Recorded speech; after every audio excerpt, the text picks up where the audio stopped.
সুবহানাল্লাহ। তাহলে তাকওয়া কারে বলে? আমার চাপাই নবাবগঞ্জের কলেজার টুকরা ভাইরা, বুঝতে পারছেন আপনারা?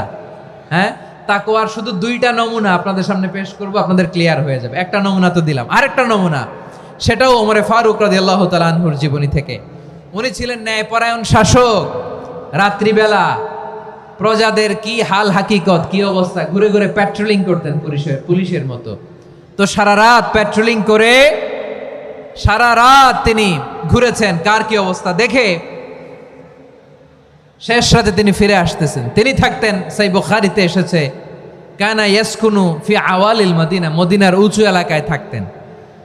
তো ফিরে আসার সময় উনি একটা প্রাচীর বেষ্টিত ঘরের পাশে দুইজন নারীর কথোপকথন শুনতে পেলেন। কয়জন নারীর?